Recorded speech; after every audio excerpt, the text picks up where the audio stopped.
Third day na namin at uwian na namin yan. Kaya sinulit ko na, gumising talaga kami ng maaga para sa akin. Para makapag-picture ako.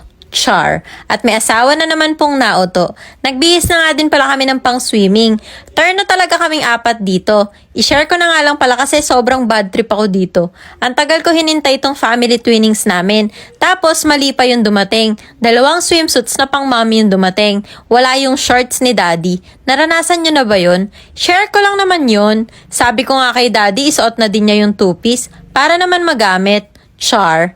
Kumain na nga pala muna kami saglit ng breakfast. Niliguan ko na din si Just. Pagtapos ko paliguan si Just, pumunta muna ako dito sa dagat sa Magdaddy para mag-swimming. Pero hindi din naman talaga ako nag-swimming kasi ang lamig.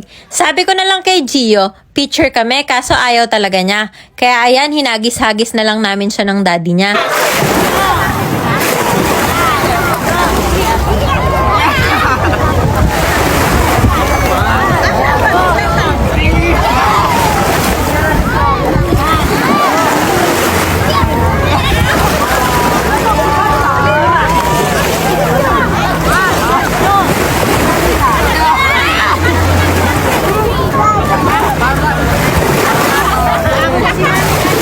Umahon na din kami para magpahinga bago maligo.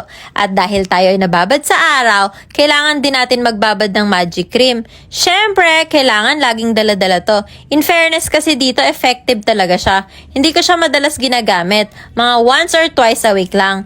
Pero makikita mo talaga na naglalighten yung mga dark areas. Gamit ko nga din pala to sa tiyan ko. At talaga namang naglight ang stretch marks ko. 300 grams, 280 pesos lang. Yung 50 grams naman, 109 pesos lang. Syempre, alam nyo na ha, link in bio. Yung turno na swimsuits nga pala namin ni Jazz at shorts ni Gio, nasa bio ko din. Bago kami umalis, hindi pwedeng mawala ang picture taking. Nagwala ko class. Aylan? Hindi, pinod na balong paki. Oy, BBM.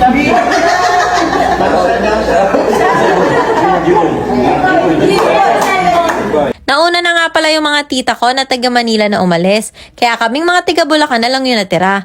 Sobrang saya ng naging family outing namin. After lockdown, ngayon na lang talaga ulit kami nakapag-beach. Sobrang saya din dahil nag-enjoy yung mga bata, lalong-lalo na si Gio. Sana maulit-ulit to.